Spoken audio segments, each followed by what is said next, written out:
नमस्कार, मैं हूं Amod Srivastava. Amazing thought, amazing message, amazing information की दिशा में आज एक कदम और आगे। आज के इस दो चिंतन का विषय है शुभम करोति शीघ्रम और नूरी रकाम, एक सूफी। आपको ये मेरा वीडियो अच्छा लगे तो लाइक करें, शेयर करें और लाल बटन दबाकर सब्सक्राइब अवश्य करें। साथ ही बेल आइकन दबाना बिल्कुल ना भूलें। आज के इस प्रथम चिंतन का विषय शुभम करोति शीघ्रम। शुभ कार्य तत्काल ही कर लेना चाहिए। कोई स्त्री अपने पिता के यहां से लौटी थी। अपने पति से कह रही थी, मेरा भाई विरक्त हो गया। वह अगली दीपावली पर दीक्षा लेकर साधु होने वाला है। अभी से उसने तैयारियां शुरू कर दी है। वह अपनी संपत्ति की उचित व्यवस्था करने में लगा है। पत्नी की बात सुनकर पति मुस्कुराया। स्त्री ने पूछा कि तुम हंस क्यों रहे हो? हंसने की क्या बात है इस पर? पति बोला, और तो सब ठीक है, किंतु तुम्हारे भाई का वैराग्य मुझे बहुत अद्भुत लगा। वैराग्य हो गया है, दीक्षा लेने की तिथि अभी निश्चित हुई है और वह संपत्ति की वो उचित व्यवस्था में लगा है।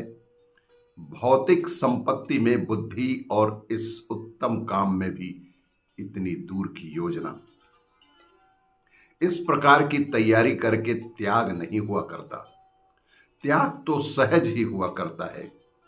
स्त्री को बुरा लगा। वह बोली, ऐसे ज्ञानी हो तो तुम ही क्यों कुछ कर नहीं दिखाते? मैं तो तुम्हारी अनुमति की ही प्रतीक्षा में था। पुरुष ने वस्त्र उतार दिए और एक धोती मात्र पहने घर से निकल पड़ा। स्त्री ने समझा कि वह परिहास है। थोड़ी देर में उसका पति लौट आवेगा, परंतु वह तो लौटने के लिए गया ही नहीं था। सच है, वैराग्य के लिए कोई तिथि नहीं सोची जाती। वैराग्य धारण के लिए लोग तिथि का निर्धारण और उत्सव जैसे कार्यक्रम करते हैं। वैराग्य से पहले समारोह के आयोजन की कोई बात ही नहीं होती। वैराग्य किसी भी समय मन में उत्पन्न हो सकता है और शुभम करोति शीघ्रम से ही सत्य साबित होता है। आज के इस दूसरे चिंतन का विषय सूफी नूरी रकाम। पर दुख को अपना समझें। नूरी रकाम फारस देश के बहुत पहुंचे हुए सूफी संत थे। उनके साथ बहुत से अनुयायी सूफी हो गए थे। ये लोग वहां की भेड़ों के कच्चे ऊन का बना वस्त्र ओढ़े दर दर घूमते थे। ऐसे उनको फारसी में सूफी कहते हैं। इसीलिए इनको धारण करने वाले लोग को भी सूफी कहा जाता है। और ये सूफी लोग अनहलक की रट लगाकर अलग जगाते थे।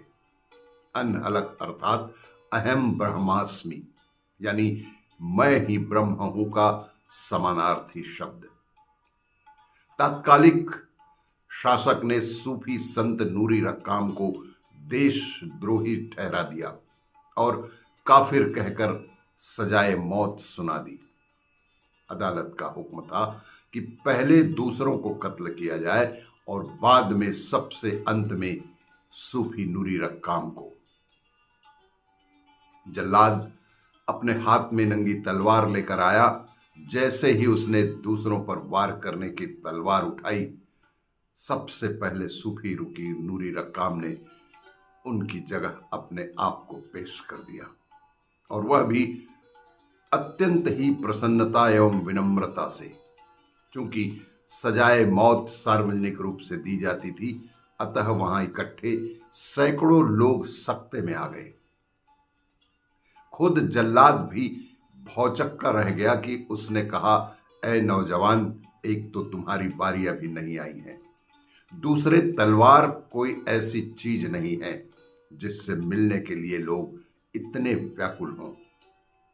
सूफी नूरी ने आगे कहा कि उस्ताद कहते थे कि जब तुम किसी की मैयत जाते हो तो देखो तो यह कल्पना करो कि मानो तुम खुद ताबूत में या अर्थी में बंधे हो।